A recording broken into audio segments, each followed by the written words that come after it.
नमो हरिहन्ताणं नमो सिद्धाणं नमो आयरीयाणं नमो Lotin Emil Lopez, ¿no? वज्रायाणं नमो लोहे सौवसाहुणं मोक्षमार्गस्य नेतारं वेत्तारं कर्मभूव्रतां याताश्वतत्त्वानां वन्दे तद्गुणराधये। कल हमने चर्चा में इस बात पर की थी कि जो 5 भाव हैं, ये 5 भाव सुख या दुख के रूप में कैसे जीव के साथ जुड़ते हैं। हमने मुद्दा यहाँ से उठाया कि हमने कहा कि असाधारण भाव है। कौन से भाव हैं? असाधारण भाव। और अगर ये असाधारण भाव हैं तो ऐसी क्या असाधारणपना इस जीव में पाया जाता है? तो उसके समाधान में बात उठी कि सबसे बड़ी असाधारण बात तो ये है कि जीव दुखी होता है और सुखी होना चाहता है। ये एक ऐसी असाधारण एक बात है जो 6 द्रव्यों में कहीं भी दिखाई नहीं देती, मात्र जीव में ही दिखाई देती है। कौन सी? कि वो दुखी है और सुखी होना चाहता है। तो उससे हमने इन 5 भावों का क्रम देखा था कि औदैहिक भावों के कारण जीव दुखी है। तो इन औदैहिक भावों पर पहली विजय कब मिलेगी? बोले जब इसे औपशमिक भाव प्रकट होगा। औपशमिक भाव मतलब क्या?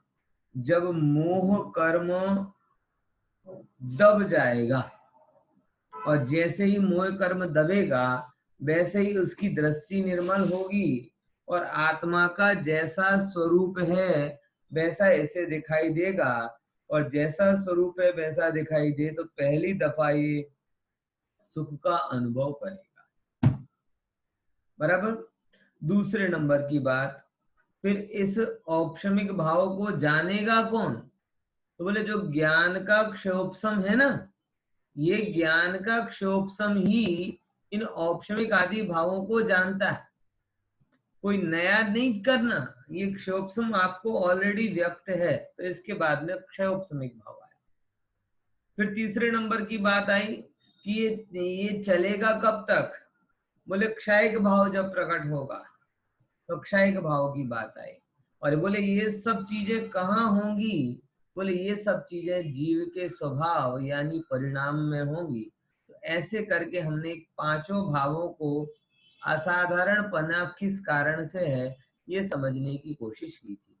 और उसी के बारे में ये वाला अपना था कि औपशमिक भाव की चर्चा हो गई थी और क्षयिक भाव की चर्चा अपनी चालू हुई थी। तो क्षयिक भाव की चर्चा में एक बात आई थी अपनी कि क्या कहते हैं, कर्म क्षय के समय में होने वाले भाव, कि जो कर्म के क्षय के बाद में प्रकट होते हैं। यानी हम उन गुणों को फोकस कर रहे हैं, कल भी जिसे कहा था कि जहां पहले अशुद्धता थी और बाद में शुद्धता हुई। क्या बोला? जो पहले से ही शुद्ध थे और अनंत काल तक शुद्ध ही रहेंगे, उन गुणों में पारिणामिक पना होता है, क्षयिक पना नहीं होता। समझ में आया? और इसीलिए जब हम क्षयिक पने की बात करते हैं तो क्षयिक पने में लिमिटेड गुण ही लेते हैं। लिमिटेड गुण मतलब ध्यान से समझना। जैसे कल एक प्रश्न आया था बहन का, मैं उसको खुलासा करना चाहूंगा कि अनुजीवी गुण और प्रतिजीवी गुण, ये आपने नाम सुने होंगे। कौन कौन से गुण? अनुजीवी गुण और प्रतिजीवी गुण। तो अनुजीवी गुण मतलब जो जीव के साथ साथ रहते, जैसे श्रद्धा, चारित्र, हर दशा में इनकी कोई ना कोई दशा प्रकट होती ही है, कंपलसरी, फर्जियात, वो सारे अनुजीवी गुण कहलाते हैं। और इन अनुजीवी गुणों में अगर शुद्ध रूप परिणमन नहीं है तो अशुद्ध रूप परिणमन है। तो अशुद्ध रूप परिणमन कहां से आया? बोले उन अशुद्ध रूप परिणमन का कारण कर्म का उदय, और जैसे ही कर्म का उदय आता है वैसे ही उसका क्षय हो सकता है, ये बात सिद्ध हो जाती है। इसलिए ये जो 5 भावों की मुख्यतः चर्चा है, उनमें ये 4 गुणों का ही काम ज्यादा बताएंगे, श्रद्धा गुण का, ज्ञान गुण का, चरित्र गुण का और वीर गुण का। ये 4 गुणों का ही काम बताएंगे, बाकी और कोई गुणों को इस फिल्म में लिया ही नहीं जाता। बाकी वो सब पारिणामिक के अंतर्गत आते हैं। आप जितने भी भेद प्रभेद आगे पढ़ेंगे ना, वो भेद प्रभेद अगर आप देखने जाएंगे तो पूरे के पूरे भेद प्रभेद मुख्यतया श्रद्धा, चारित्र, ज्ञान और वीर, इन 5-4 गुणों से संबंधित ही आएंगे। यानी 4 भावों की पूरी फील्डिंग मेजरली इन 4 गुणों के साथ में चल रही। बाकी अनंत गुण हैं जो आज तक मैले हुए ही नहीं, उनको किसी प्रकार की छुअन भी नहीं हुई, पर के संयोग से जिनके अंदर, जैसे बारिश के सीजन में हवा ही जाती है ना, वस्तु विनाश हो जाती है, तो ये बाकी के कई गुण तो ऐसे हैं कि जिनमें पर के संयोग के कारण विनाश भी नहीं आई, अपने स्वरूप में अनंत काल, वो सब पारिणामिक के अंतर्गत आते हैं। बराबर। तो क्षायिक में जिनके साथ में संबंध था उन्हीं गुणों को लिया है। अब वहां पे कलम ने थोड़ी चर्चा की भी थी कि भैया क्या कहते हैं, ज्ञान में औपशमिक पना क्यों नहीं होता, ज्ञान का क्षायिक ही भाव प्रकट होता है, क्षयोपशमिक रहता है या क्षायिक पना प्रकट होता है, औपशमिक पना नहीं होता। बराबर। प्रतिजीवी गुण की बात करें तो प्रतिजीवी गुण एक्चुअल में समझना, प्रतिजीवी गुण की 2 रूप अवस्थाएं होती हैं, या तो प्रकट नहीं है 100% या प्रकट है 100%। वो इन गुणों के जैसे नहीं होते, क्षोभसमिक के जैसे कि ज्ञान थोड़ा है, थोड़े की जरूरत है। चरित्र में पंडित जी હવે થોડુંક સંયમ આવી ગયો છે, થોડુંક રહી ગયું છે, આપણે વાત કરીએ છીએ ना, થોડુંક થોડુંક થાય છે, થોડુંક થોડુંક। ये प्रतिजीवी गुणों में થોડુંક થોડુંક वाला कॉन्सेप्ट नहीं लगता, प्रतिजीवी गुणों में कंप्लीटली वाला कॉन्सेप्ट लगता है।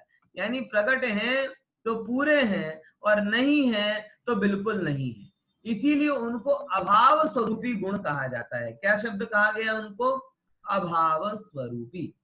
अभाव स्वरूपी मतलब जब कर्म का अभाव हो जाएगा तो अव्यवाद प्रकट हो जाएगा, अग्रुलोक प्रकट हो जाएगा, जो भी है उसके अवगाहनत्व सूक्ष्मत्व प्रकट हो जाएंगे, वो टूटक टूटक प्रकट नहीं होते।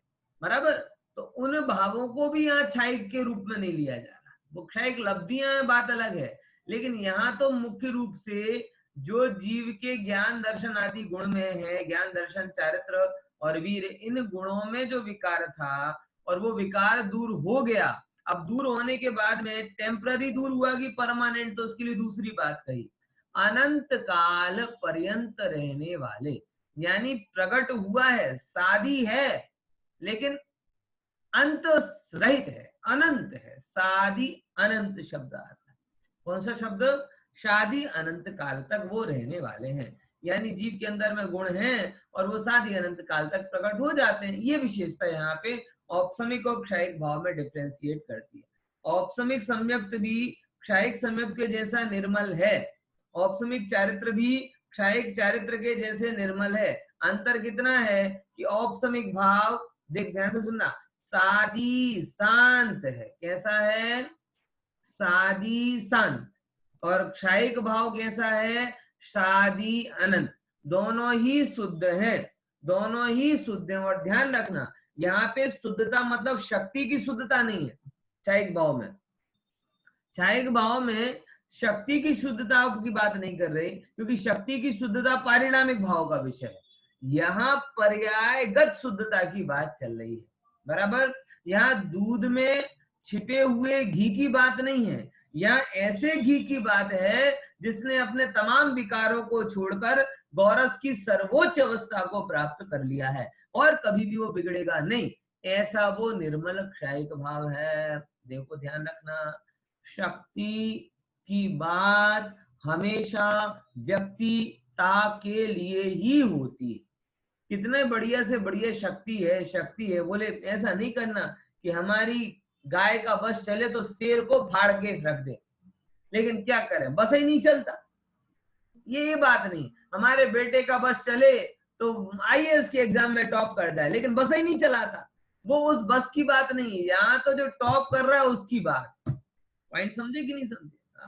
ऐसे ही हम कई बार शुद्धता शुद्धता शुद्धता को पकड़कर बैठ जाते हैं, और वो शक्ति की शुद्धता की बात करते हुए उस शुद्धता को थोड़ा बहुत व्यक्त भी करना है, ये लक्ष्य हमारे अंदर से चला जाता है, और बस हम तो शुद्ध हैं शुद्ध हैं शुद्ध हैं, पारिणामिक भाव की शुद्धता को पकड़ के बैठ जाते हैं, लेकिन भूल जाते हैं कि ऐसी शुद्धता तो उस एक इंद्रिय जीव में भी है जिसे आप जीव मानने के लिए तैयार नहीं।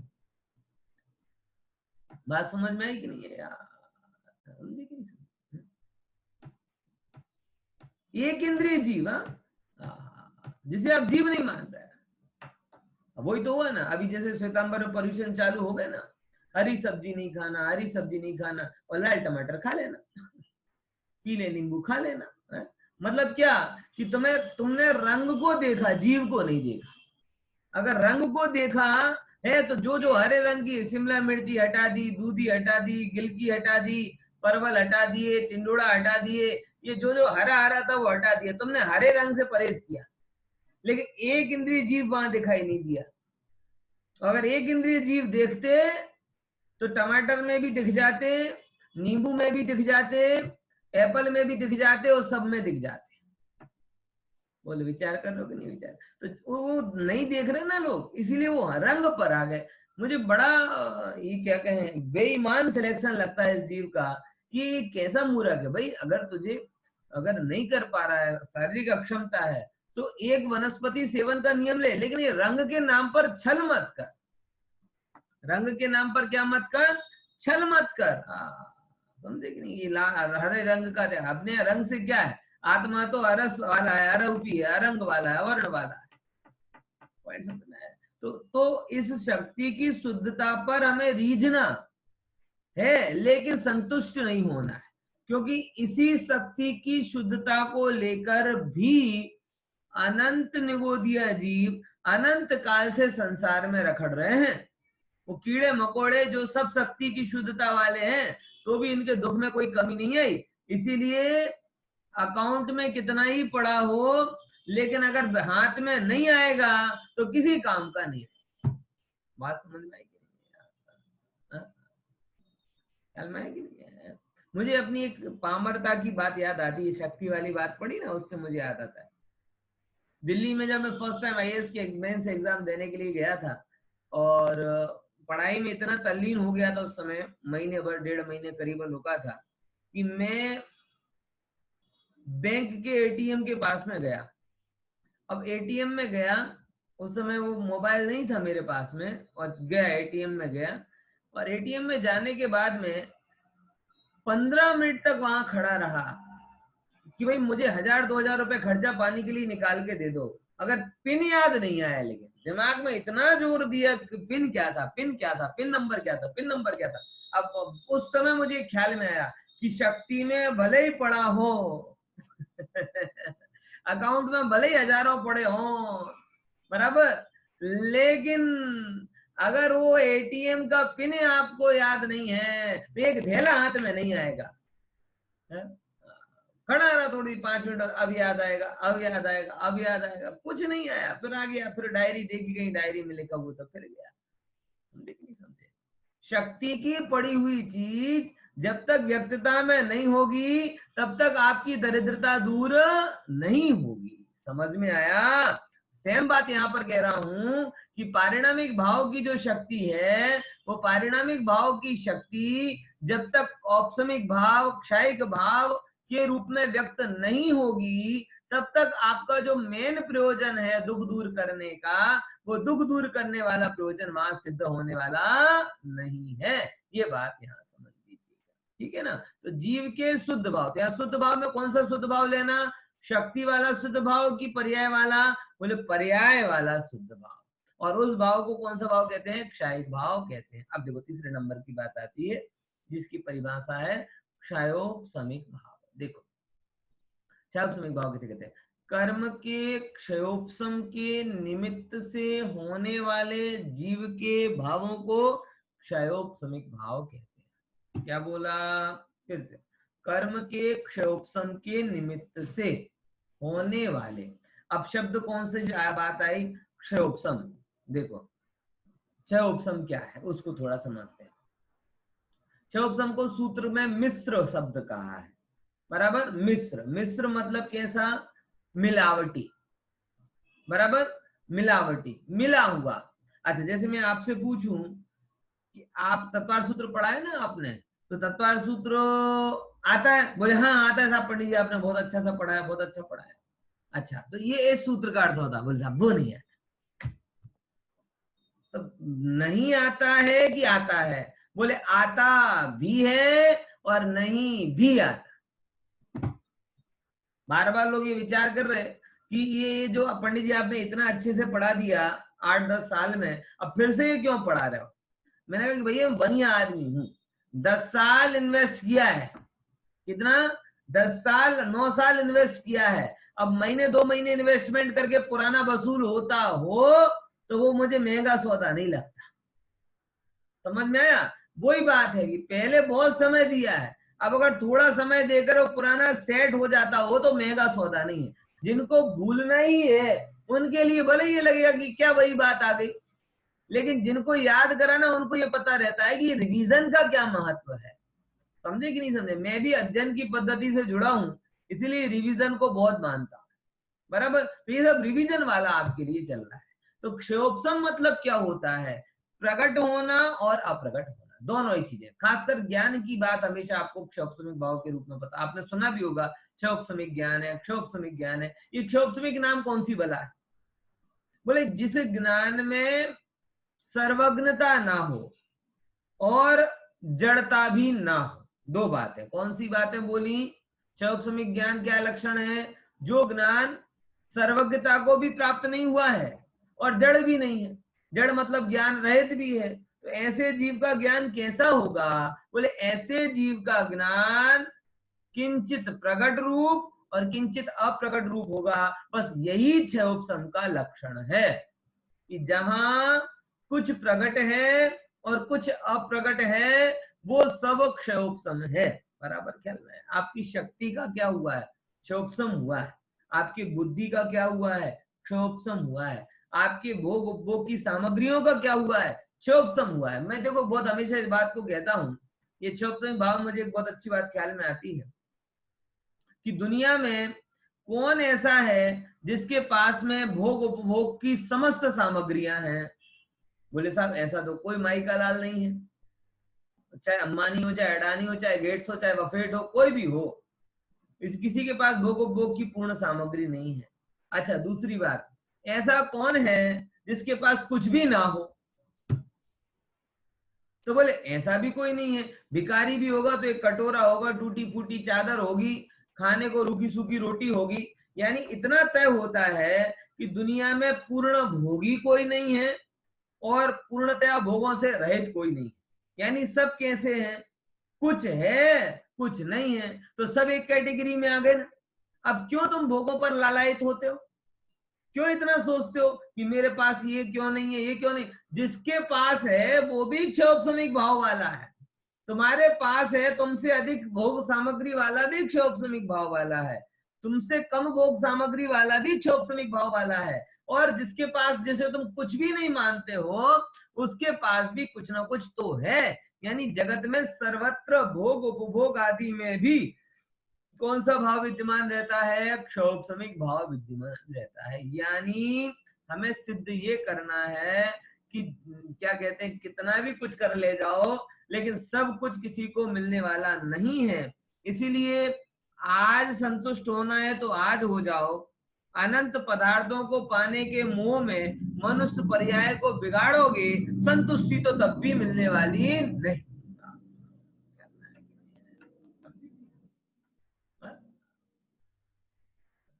मैं हमेशा सोचता हूँ और उन बातों से मुझे बड़ी प्रेरणा मिलती है। जैसे एक बार मैं बहुत जैसे अपनी भाषा में अभजपति टाइप के आदमी के पास में गया और बातों बातों में ऐसी कुछ बात निकली ना, तो उन्होंने कहा ना ना कोई खर्चे की बात है, खर्चे की बात। तो खर्चे की बात में उन्होंने एक शब्द बोला, ना ना अपने पर विचार करવું પડે ना। तो मैंने तुरंत बोला, अरे मैंने आपको भी विचार करना पड़ता है। और जब आपको भी विचार करना पड़ता है और हमको हमारे खर्चे के लिए विचार करना पड़ता है, तो तुम में हम में अंतर क्या रहा? तो तुम्हारे रास्ते पर मैं चलने वाला अब नहीं, क्योंकि अब जो करो कमा करके भी जो विचारने वाली बात है वो तो खत्म होने वाली नहीं है। अबजपति बनने के बाद में भी धन के व्यय के लिए विचार करना ही पड़ता है, तो फिर अबजपति बन के क्या मिला? जो है अभी विचार, आगे भी विचारोगे, तो विचार ही चल रहा है, तो अभी विचारो, पाप करके कहां लेके जाओगे? ये चीजें बताती हैं कि ये सबको क्षोभसम है, मतलब भोग उपभोग का क्षोभसम, ज्ञान का क्षोभसम, ये सबको होता है। इन्हें हम क्षोभसमिक भाव के रूप में कहते हैं। कुछ प्रकट है और कुछ अप्रकट है, बराबर। ऐसे भावों को क्या कहा जाता है? क्षोभसमिक भाव। अब देखो आगे, अब चौथा कौन सा बोला है? ये आपको चाय जैसा लग रहा है, लेकिन चाय नहीं, ये गंदा पानी है। और हम औदैहिक भाव के रूप में ऐसे ही गंदे पानी को पीते हैं। इसमें क्या है कि जो औपसमिक भाव में धूल बैठी थी, वही धूल इसमें मिल गई, और मिल गई तो पानी कैसा हो गया? गंदा, मैला हो गया। तो वो यहाँ कह रहे हैं, कर्मोदय के निमित्त से होने वाले जीव के भावों को, किसके निमित्त से? कर्मोदय के निमित्त से होने वाले कौन से भाव? जीव के भावों को औदैहिक भाव कहते हैं। कौन से भाव कहते हैं? औदैहिक भाव कहते हैं। पॉइंट समझ में आया कि नहीं है? औदैहिक भाव है। उदय आया, ओ हो, इस जीव को नहीं पता चलता, और इसको जैसे ही कर्म का उदय आता है और उसमें डूब जाता है, तल्लीन हो जाता है, खो जाता है, और वो ये भूल जाता है कि पानी का निर्मलता ही उसका स्वभाव है। उदय तो विभाव है, लेकिन उस उदय में इतना विचलित हो जाता है, इतना विचलित हो जाता है कि जीव के स्वभाव को भूल जाता है। बात समझ में आ रही कि नहीं आ रही? देखो भाई, चलो, कर्मोदय के निमित्त से होने वाले जीव के भावों को अधिक। सच बताओ भैया, आप विचार करना, मैं भी विचार करता हूं कि इन 5 भावों में से एक तो पारिणामिक भाव में बाय डिफॉल्ट मिलता है, और एक सादी सादी अनादि शांत भाव। मैं भव्य के एंगल से बात कर रहा हूं। कौन सा भाव? अनादि शांत, मतलब अनादि से है, लेकिन अगर वो जीव भव्य है और भव्य में भी आसन्न भव्य है, तो उसके कर्मोदय का अभाव हो जाएगा। बाकी अगर वो जीव अभव्य है या दूरांदूर भव्य है, तो अनादि अनंत हो जाएगा उसके लिए भाव। औदैहिक भाव कैसा हो जाएगा? अनादि अनंत, बराबर। लेकिन हम तो ये मान के चलते भैया, हम भव्य हैं, और संडे के दिन में भी जो क्लास सुन रहे हैं वो सब भव्य है, बराबर। क्योंकि अभव्य होते तो अहमदाबाद में संडे कल्चर फिर से धीरे धीरे चालू हो ही गया है, आज नहीं तो कल पहुंच ही जाते। लेकिन ये जो भी क्लास सुन रहे हैं, ये मानकर ही चलते कि भैया क्या है, भव्य। इसलिए हमारा क्या है, ये औदैहिक भाव अनादि है, लेकिन शांत। शांत मतलब SHANT वाला शांत नहीं, SANT मतलब स अंत, अंत सहित है, बराबर। बाय डिफॉल्ट 2 हो गए, एक तो पारिणामिक भाव मिला है और एक औदैहिक भाव मिला है, और तीसरा इसको जानने वाला क्षयोपसमिक भाव मिला है। और हमने आज तक उस क्षयोपसमिक भाव में प्रकट ज्ञान के अंश को और औदैहिक भाव में मिले हुए कषाय के अंश को एक मेघ जानकर पिया। जैसे हमने यही माना कि पानी मैला है, यही माना कि नहीं माना? अभी हमने पहले बोला क्या है, पानी मैला है। अरे भाई जरा विचार करके देख, इसको ऐसे कैसे पड़ा रहने दे पानी को, क्या होगा? क्या होगा? मैल दब जाएगा और पानी निर्मल हो जाएगा। यानी जब पानी मैला दिख रहा है, तब भी मैल ही मैला है, पानी तो निर्मल। ऐसे ही औदैहिक भावों में जब जीव आत्मा को देख रहा है, तो भी औदैहिक भाव रागादि भाव ही मेले हैं, आत्मा तो तब भी निर्मल। लेकिन अज्ञानी जीव ये जो ज्ञान का अंश जो पारिणामिक भाव है, उसको अपना नहीं मानता और रागादि से और ज्ञान को एक में कर करके अपना मानता है, इसलिए मैंने कभी आज तक पानी की निर्मलता का स्वाद नहीं लिया। मैंने हमेशा आज तक मेला मेला मैं मेला ऐसा कहकर रागादि की मलिनता का ही आस्वादन किया है। यानी कहने का तात्पर्य, मैंने पारिणामिक रूप होते हुए भी अपने आप को सदा औदैहिक भाव रूप माना। समझ में आया? ऐसा है ना भाई, क्या करें।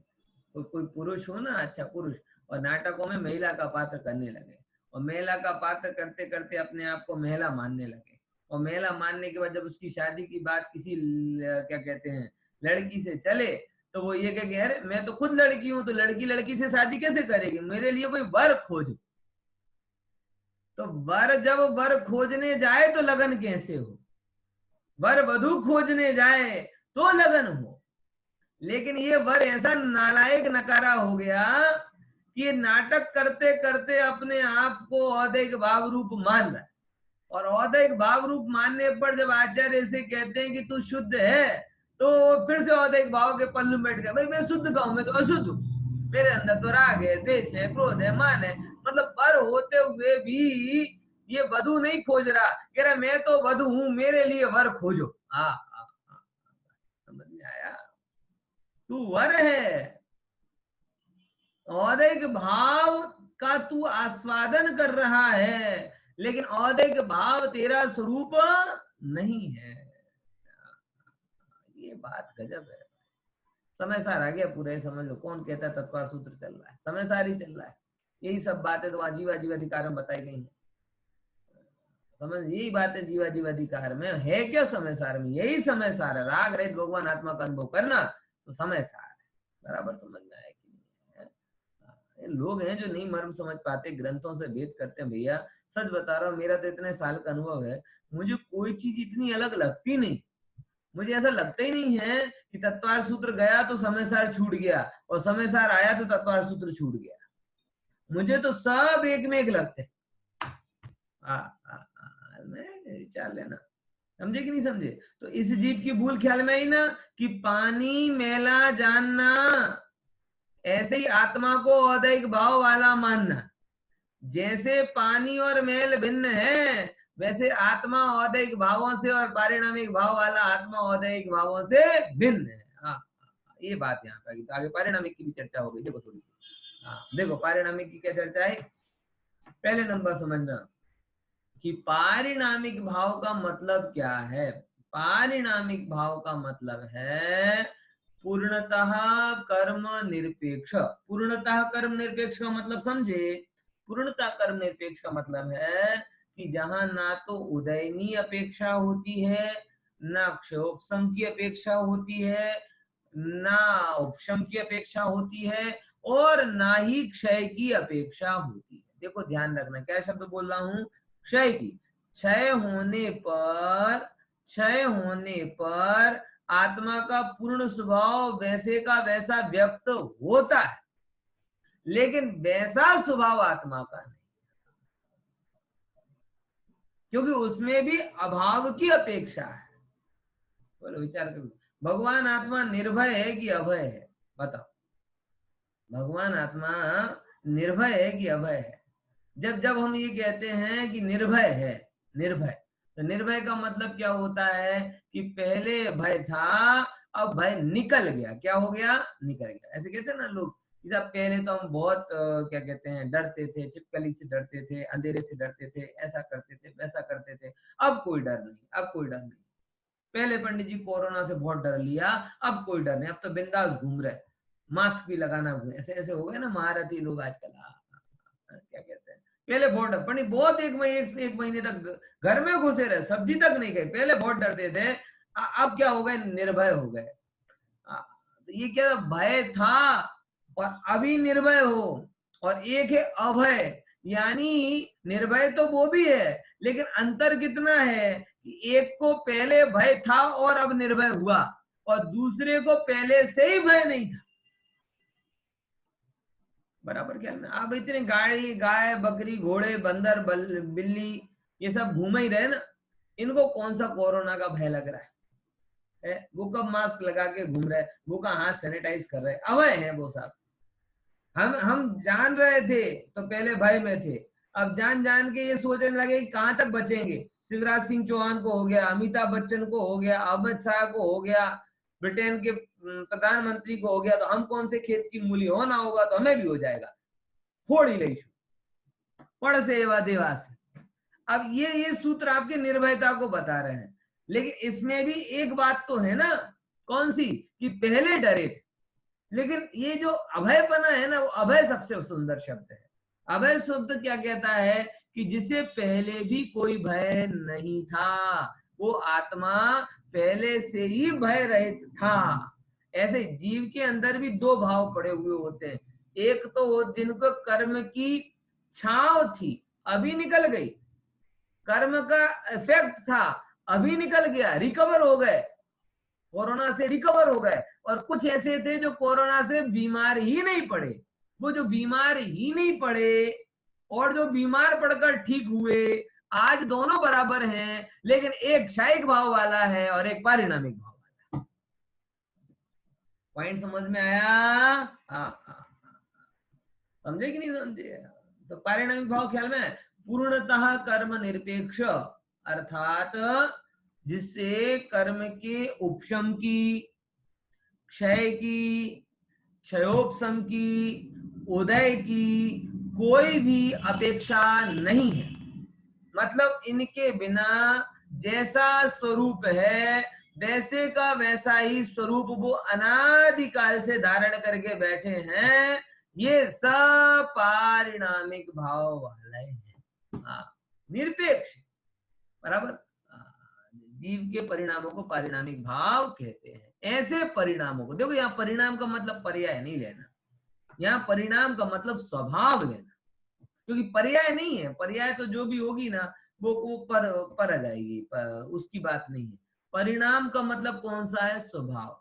और इसी परिभाषा के कारण हम ये कहते हैं कि चार भाव तो मात्र जीव में होते हैं, और पांचवें नंबर का जो भाव है वो 6 के 6 द्रव्यों में होता है। क्यों साहब? क्यों? क्योंकि हर एक द्रव्य अपने स्वभाव में है। मुझे बाबू जुगल जी याद आते हैं, बहुत अच्छे से उन्होंने एक बार जब वो व्यस्त क्या कहते हैं थोड़े अस्वस्थ थे और उज्जैन वाले सादर में उनके दर्शन करने के लिए पहुंचे,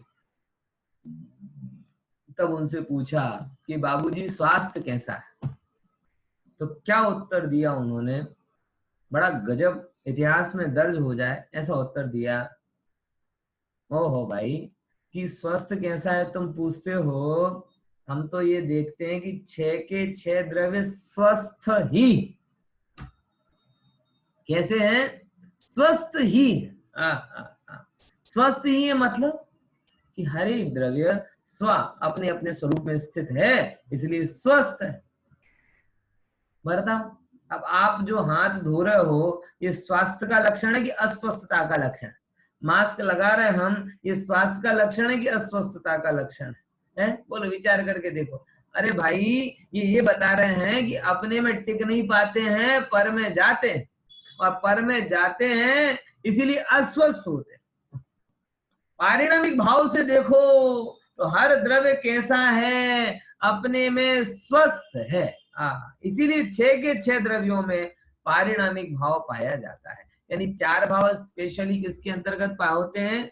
जीव के अंतर्गत। लेकिन एक पारिणामिक भाव की जब व्याख्या हम लगाते हैं, क्योंकि कोई भी द्रव्य है वो कर्म के उदय उपशम क्षय उपशम की अपेक्षा नहीं रखता, इसलिए हर एक द्रव्य पारिणामिक भाव वाला है। स्वभाव मात्रम खलु वस्तु, इस बात की सिद्धि होती है। बराबर ख्याल में आया? ये चीज यहाँ पर। अब विशेष क्या कहते हैं देखो। हाँ देखो, कि शुरू के 4 भाव निमित्त की प्रधानता से कहे हैं, और अंतिम भाव योग्यता की प्रधानता से कहा है। शुरू के 4 भाव कौन से रहे? औपशमिक, क्षयिक, क्षयोपशमिक, औदैक, ये 4 भाव। अब ये 4 भाव किस एंगल से कहे? देखो, कर्म के उपशम से होने वाला भाव औपशमिक, कर्म के क्षयोपम से होने वाला भाव क्षयोपमिक, उदय से होने वाला औदयिक, परिणाम क्या कहते हैं, और कौन सा रहेगा, उपशम क्षय और क्षयोपम, क्षय से होने वाला भाव क्षयिक। तो ये सब जो भाव है वो किसकी एंगल से कहे गए, कर्म के निमित्त के एंगल से कहे गए, जबकि अंतिम भाव को किसके एंगल से कहा गया, योग्यता, यानी जीव का वास्तविक स्वभाव कैसा है, इसीलिए इसे पारिणामिक कहा गया। अब इससे गजब बात अगले सूत्र में है, इन पांचों भावों को क्यों इसी क्रम में रखा गया है, तो उसका बड़ा सुंदर सा और अच्छा सा कारण है कि जीवों की संख्या के क्रम के कारण, ये सबको एक्सरसाइज थोड़ा करना चाहिए कि ये जो सबसे कम है वो है औपशमिक भाव, और औपशमिक भाव के जीवों की संख्या सबसे कम है, इसी उसे पहले नंबर पे लिया। दूसरे नंबर पे औपशमिक भाव से ज्यादा जीव किसमें होते हैं, क्षयिक भाव में, तो वो दूसरे नंबर पे आया। क्षयिक भाव से ज्यादा जीव कौन से नंबर पे होते हैं, क्षयोपशमिक भाव में, तो तीसरे नंबर पर। उससे ज्यादा औदैहिक भाव में चौथे नंबर पर, उससे ज्यादा पारिणामिक। देखो अपन थोड़ा इसको समझते हैं, पीछे से आगे चले कि आगे से पीछे, चलो जो क्रम है उसी से। सबसे कम औपशमिक भाव वाले क्यों है, ये प्रश्न अगर कोई करे तो क्या उत्तर है, देखो दो कारण। एक तो औपशमिक भाव संगनी जीवों में होगा, किसमें होगा, संगनी जीवों में, संगनी जीवों में ही होगा ना। तो अब पंचेंद्रीय संगनी सबसे कम है, अगर आप जीवों की संख्या देखेंगे तो संगनी पंचेंद्रियों की संख्या सबसे कम आएगी, तो बेलय संख्या कम हो गई, और उसमें भी होता कितने कम काल के लिए, अंतर्मूर्त के लिए, तो स्वाभाविक है होकर औपशमिक भाव में टिकने वाले जीव तो बहुत कम है ना, इसीलिए सबसे कम कौन से हुए, औपशमिक भाव वाले। क्लियर हुआ ना। अब देखो दूसरे नंबर की बात, क्षयिक भाव वाले किससे ज्यादा है, तो क्षयिक भाव वाले में कौन कौन आते हैं, बोले क्षयिक भाव वाले में सबसे पहले तो हमने सिद्धों को ले लिया। सिद्ध कितने हैं, बहुत सारे हैं, बहुत सारे, पंडित जी गिन लेना, चिकट जी की टॉप पे हम बहुत पढ़ के आते हैं, 99 लाख 99 हजार 99 करोड़ फलाना फलाना फलाना, वो आ गए। फिर क्षयिक चारित्र वाले आ गए, फिर क्षयिक संगीति वाले आ गए, तो स्वाभाविक है औपशमिक भाव वालों से ज्यादा संख्या किसकी रहेगी, क्षयिक भाव वालों की रहेगी। फिर क्षयोपशमिक भाव वालों की संख्या, क्षयोपशमिक भाव वालों की संख्या, क्षयोपशमिक भाव वालों की संख्या ये क्या कहते हैं, इनसे क्षयिक भाव वालों से ज्यादा है, क्योंकि सारे संसारी जो जो भी सिद्धादि नहीं है, एक इंद्रिय, दो इंद्रिय, तीन इंद्रिय, सबके अंदर में क्या चल रहा है, कर्म का क्षोभसम चल रहा है ना, ज्ञानावरण दर्शनावरण ये सब है, इसीलिए इनकी संख्या क्षयोपशमिक भाव वालों की संख्या क्षयिक भाव वालों से ज्यादा है कि नहीं, क्योंकि सबके लिए क्षयोपशम चल रहा है। फिर देखो अब औदैहिक भाव, जो जो क्षयोपशमिक भाव वाला है वो औदैहिक है कि नहीं है, बताओ, विचार ना। मैं समय कम है लेकिन फिर भी कहूंगा कि अनंत भगवान को असिद्धत्व नाम का औदैहिक भाव चल रहा है, लेकिन उनको कोई भी